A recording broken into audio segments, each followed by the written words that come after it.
श्री गुरुभ्यो नमः। हरि ओम श्री गणेशाय नमः। श्रीमात्रे नमः। ओम कामेश्वर सुखप्रदायै नमः। श्रीमद्देवी भागवत महापुराण मूलपारायणं स्कंदम 1 अध्यायम 16 श्रीदेवी भागवत तोत्रम। ओं नमः चंडिकायै व्यासोवाच दृष्ट्वा तं विस्मितं देवं शयानं वटपत्रके उवाच सस्मितं वाक्यं विष्णो किं विस्मितो ह्यसि महाशक्त्या प्रभावेण त्वं मां विस्मृतवान् पुरा प्रभवे प्रलये जाते भूत्वा भूत्वा पुनः पुनः निर्गुणा सा पराशक्तिः सगुणस्त्वं तथाम्यहं सात्विकी किल या शक्तिस्तां न शक्तिं विद्धि मामिकां त्वन्नाभिकमलात् ब्रह्मा भविष्यति प्रजापतिः स कर्ता सर्वलोकस्य रजोगुणसमन्वितः।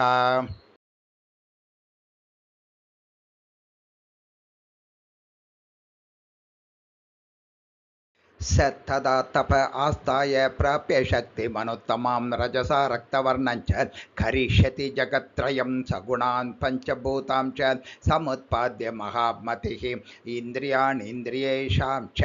समानपूर्वान् समन्ततः करिष्यति ततः सर्गं तेन कर्ता स उच्यते विश्वस्यास्य महाभाग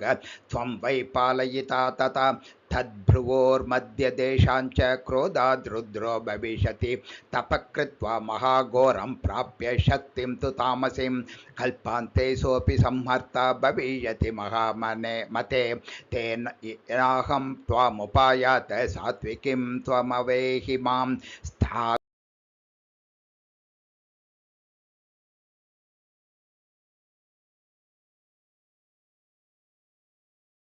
विष्णुर्वाच श्लोकस्यार्धं मया पूर्वं श्रुतं देवी स्फुटाक्षरं तत्केनोक्तं वरारोहे रहस्यं परमं शिवं तन्मे ब्रूहि वरारोहे संशयोऽयं वरानने निर्धनो हि यथा द्रव्यं तस्मरामि पुनः पुनः व्यासोवाच विष्णो तद्वचनं धृत्वा महालक्ष्मी स्मितानना उवाच परया प्रीत्या वचनं चारुहासिनी महालक्ष्मीर्वाच शृणु शौरे वचो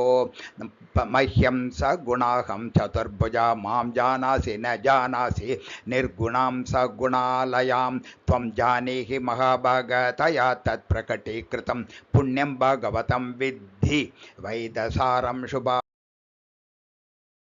कृपां च महतीं मन्ये देव्या शत्रुनिशोधन यया प्रोक्तं परं गुह्यं हिताय तव सुव्रत रक्षणीयं सदा चित्ते न विस्मार्यं कदाचन सारं हि सर्वशास्त्राणां महाविद्या प्रकाशितं नातः परं वेदितव्यं वर्तते भुवनत्रये प्रियोऽसि खलु देव्यास्त्वं तेन ते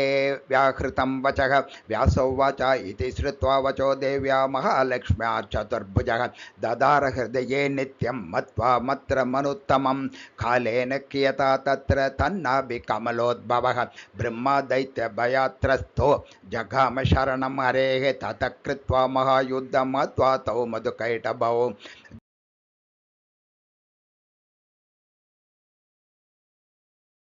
जपन्तं वासुदेवं च दृष्ट्वा देव प्रजापतिः पपृच्छ परमप्रीतः कञ्चज कमलापतिं किं त्वं जपसि देवेश त्वज कोऽप्यधिकोऽस्ति वै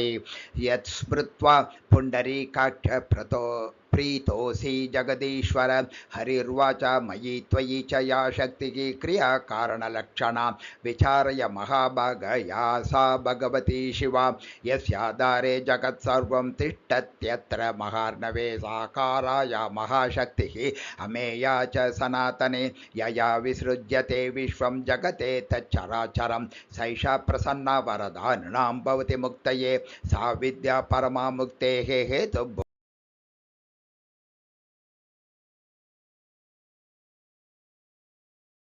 अहं त्वमखिलं विश्वं तस्याचिच्छक्तिसम्भवं विद्धि ब्रह्मन्न सन्देहः कर्तव्यः सर्वदा नग श्लोकार्धेन तया प्रोक्तं तद्वै भागवतं किल विस्तरो भविता तस्य द्वापरादौ युगे तथा व्यासोवाच ब्रह्मणा संगृहीतं च विष्णोस्तनाभिपङ्कजे नारदाय च तेनोक्तं पुत्रायामितबुद्धये नारदेन तथा मह्यं दत्तं हि मुनिना पुरा मया कृतमिदं पूर्णं 12 स्कन्धविस्तरं तत्पठस्व महाभागपुराणं ब्रह्मसंहितं पञ्चलक्षणयुक्तं च दिव्याचरितमुत्तमम्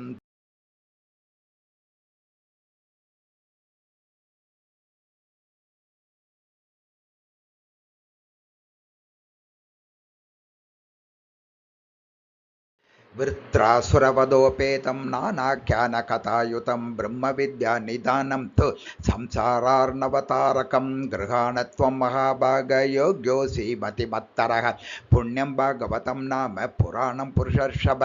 18सहस्राणां श्लोकानां कुरु संग्रहम् अज्ञाननाशनं दिव्यं ज्ञानभास्करबोधकं सुखदं शान्तिदं धन्यं दीर्घायुष्यकरं शिवं शृण्वतां पठतां चेदं पुत्रपौत्रविवर्धनं शिष्योऽयं मम धर्मात्मा लोमहर्षणसम्भवः पठिष्यति त्वया सार्धं पुराणीं संहितां शुभं सूत उवाच इत्युक्तं तेन पुत्राय मह्यं च कथितम्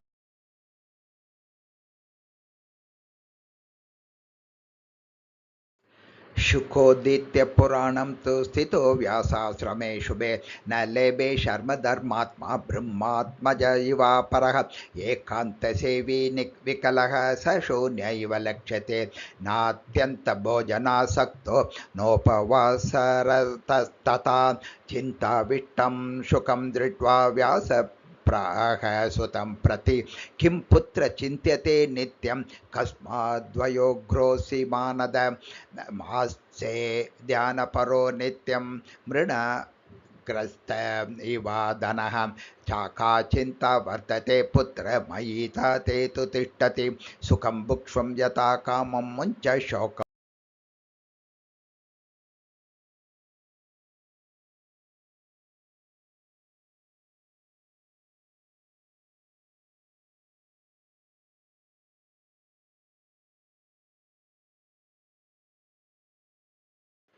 सते मोहं महाभागराशयिष्यति भूपतिः जनको नाम धर्मात्मा विदेहः सत्यसागरः तं गत्वा नृपतिं पुत्र सन्देहं स्वं निवर्तय वर्णाश्रमाणां धर्मास्त्वं पृच्छ पुत्र यथा ततं जीवन्मुक्तः राजर्षिः ब्रह्मज्ञानमतिशुचिः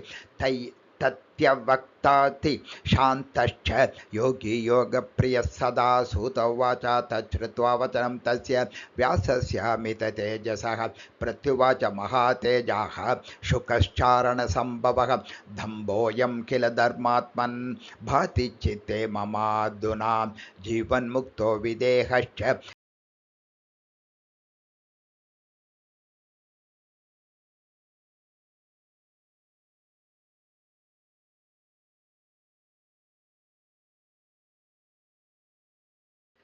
द्रष्टुमिच्छाम्यहं भूपं विदेहं नृपसत्तमं कथं तिष्ठति संसारे पद्मपत्रमिवाम्बसि सन्देहोऽयं समहस्तात् विदेहे परिवर्तते मोक्ष किं वदतां श्रेष्ठ सौगतानामिव परः कथं बुद्धमबुद्धं स्याद् अकृतं च कृतं कथं व्यवहार कथं त्याज्य इन्द्रियाणां महामते माता पुत्र तथा भार्या भगिनी कुलटा तथा भेद कथं न स्यात् यत्येतन्मुक्तता कथं कटुक्षारं तथा तीक्ष्णं कषायं मिष्टमेव च रसना यदि जानाति भुङ्क्ते